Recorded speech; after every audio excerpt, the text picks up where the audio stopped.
Damun kusa idan muka kammala jin tarihinmu na mu Hausawa wane ne mu ko su wane ne me asalinmu. To daman abu na biyu shine mu fahimci su kuma Fulani su kuma su wane ne su. To Bafulatani shi ma kamar Bahaushe don sun haɗu da Wangara a Egypt ɗin ne. Amma shi Bafulatani yana cewa ne wani sahabi ne na manta da sunan shi ma. Ya ce shi ne ainihin tushen zuriyan Fulani. Wani sahabi wanda aka turo shi da Amr ibn al-As, Umar ibn al-Khattab ya turo su. Shi Amr ibn al-As shine shugabansu na su kawo musulunci Masar daga Madina. Lokacin Umar ibn al-Khattab yana kalifan musulunci. Tunda shine shugaban duniya. Ya yi yunkuri lokacin ya faɗaɗa musulunci zuwa ga ƙasashe da yawa. Shi sai na Umar. Don haka ya turo sahabbai da yawa su je ƙasashe daban-daban su yaɗa musulunci. To Amr ibn al-As yana shugabantar wata tawaga da ta zo Masar. To shi wannan wanda Fulani ke cewa shi ne tushen zuriyarsu yana cikin waɗanda suka zo. Amma Fulani suna cewa ne su asalinsu 'yan Yemen ne. Asalinsu 'yan Yemen ne. To da aka yi ƙaura zuwa Egypt sai su Fulani ya fi musu sauƙi a ce su Larabawa ne saboda yadda jikinsu yake da yadda fuskansu yake. Don haka da suka shaƙu da waɗannan Larabawa da ake kira Babas. Sai suka zama kamar suma Babas ɗin, kamar suma Larabawa ne. Suka shiga hidimar musulunci. To hidimarsu ta yi nisa saboda da suka zo sai suka haɗu da wasu 'yan uwansu waɗanda ba daga Yemen suke ba. Da suka zo sai suka samu wasu 'yan uwansu a Morocco, suka samu wasu 'yan uwansu a Senegal. Suka samu 'yan uwansu a Nijar, suka samu 'yan uwansu a yankuna daban-daban na inda suke zuwa. Shi yasa haular Fulani haula ce da take da yawa. Don Fulani ina tsammanin ban sani ba amma a ƙabilun Najeriya ba wadda take da haula kamar a ƙabilar Fulani. Me haula ɗin? Haula shine a samu rarrabuwa a cikin yare. Kaga kamar Hausa. Wani zai ce shi ba zazzagi ne. Na'am. Wani zai ce shi ba Kano ne. Wani zai ce shi ba Sokoto ne. Wani ya ce ba Katsina ne shi. To waɗannan rarrabuwa su ne haula. To Fulani haularsu ta fi 50. A ci wannan Bafulatin nan kaza ne kaza. Sun fi 50. So rarrabuwansu yana da yawa. Yanzu misali in ka je Katsina, za ka ga wani zai ce maka shi ba Sullube ne. Kaga Fulani ne. Wani zai ce shi ba Dange ne. Dangawa kenan. Kaga Bafulatani ne. Wani zai ce maka shi daga 'yan ɗaka yake, 'yan ɗakawa, su ma Fulani ne, zuriya ne. Akwai Dallazawa, su ma Fulani ne. So an rarrabu, amma kaga waɗannan kuma in ka je Adamawa za ka ga gaba ɗaya waɗannan da na kira ba sa wajen. Ba sa ma Adamawa. Can za ka iske akwai zuriyan Jahun da irin su Bauchi, za ka ji Jahunawa, za ka ji wasu ƙabilu daban-daban, haula daban-daban na Fulani. Kuma su ba 'yan uwa ba ne. Amma akwai reshen da ya haɗa su uku. Akwai Waɗabe, akwai Borori. Su Waɗabe su ne suka fi wayewa a cikin Fulani. So sun daɗe da shiga harkar ɓarna na duniya. Waɗabe.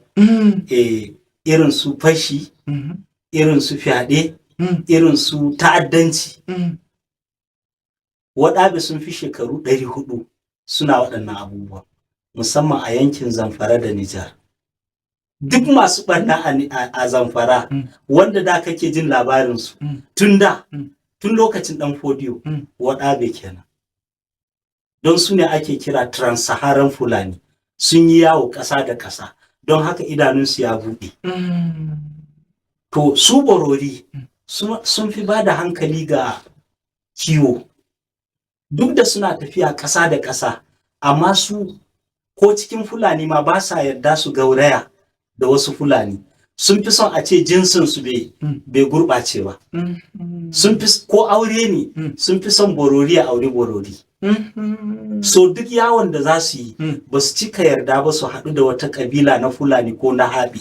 Habe su ne Hausawa da Fulatanci. To waɗannan mutane sun haɗu da Fulani da Hausawa sun haɗu a Egypt. Addini kuma ya ƙara haɗa su. Kaga abin da ake magana shekaru ne wanda ya dating back kamar shekaru 600 suka haɗu tare. Nan ne ma suka haɗu da bare-bare Kanuri. Kanuri su ma suna cewa kakansu wanda ya ƙirƙire su Balarabe ne. Kuma a tarihin ƙabilun Najeriya su ne yaren da suka fara hulɗa da musulunci. Su Kanuri bare-bare. Su suka fara hulɗa da musulunci. Don su sun ga sahabbai sun yi musulunci lokacin wasu sahabbai. Su Kanuri. So a tsawon addinin musulunci a Najeriya su ne waɗanda suke da mafi tsawon zango da addinin musulunci. Banda furucin da Fulani suke yi cewar su daga wani sahabbi ne. Kaga in suka faɗi haka ya nuna sun tun tushe kenan. Tun Annabi Muhammad sallallahu alaihi wasallam yana nan kakansu yana nan rayu. To amma a zahiri waɗanda suka fara practicing Islam, sallah, haji, abubuwan musulunci a bayyane ba wanda ya kai Kanuri a Najeriya. Su ne first. Su ne na farko.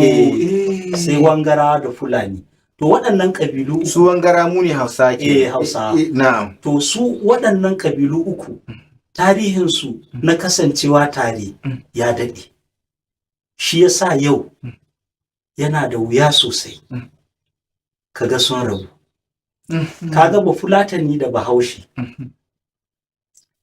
Kaga ko 'yan siyasa da suka ƙirƙiri wata magana wai shi Hausa Fulani don alaka ce tsakaninsu na auratayya na zamantakewa. To in ka je North East, Fulani da Kanuri ana kiransu Fulata Borno. Fulata Borno. Waɗannan Fulanin Borno zaunannu ne, ba wai zuwa suka yi ba, Fulani ne. Ba su da wani gari sai can. Za ka same su a irin su Hadeja, za ka same su a Bornon kanta, za ka same su a irin su Katagun, za ka same su a wasu yankuna na Bauchi, su Azare, su waɗannan garuruwan, za ka Ningi, za ka samu Fulata Borno. Fulani ne amma kuma sun yi auratayya da Kanuri. To shi yasa ake kiran su Fulata Borno. To in ka gangara Adama kuma za ka samu Fulani ne waɗanda ba su gauraya ba. Kamar mutanen Ngoroje, mutanen Injawai, mutanen da suke inda ake kira Sardauna province. Sun zauna da ƙabilu amma su ba su yarda suka gauraya da su ba. To yawancin bororin Najeriya a can ma suke. Daga ɓangaren Adamawa. Adamawa. Yawancin borori a can suke. Za ka ga ba su ma yarda da Fulanin gida ba. In wani al'amari ya shigo da su cikin gari, ba sa ma yarda su yi hulɗa da Fulanin gida. Saboda su a ganin su Fulanin gida sun riga sun zama corrupt tunda har Allah ya zaunar da su waje ɗaya. Bai kamata ba Fulatani a ce na wuri ɗaya ba. A'a. Don su Fulanin Adama musamman na gefen Ngoroje ɗin nan. Wato, kaga ana cewa a yi rancin a Najeriya ko? A yi rancin. A yi wurin kiwo na anko? To su sun riga sun yi rancin tun kamin independence. Tun kamin independence. In ka je za ka samu ba Fulatani da gidan shi da shanun shi da komai cikin katangan shi. Da dadewa. To borori in suka zo suna ganin waɗannan ai sun riga sun zama Hausa. So ba sa ma yarda su yi wata kyakkyawan hulɗa da su.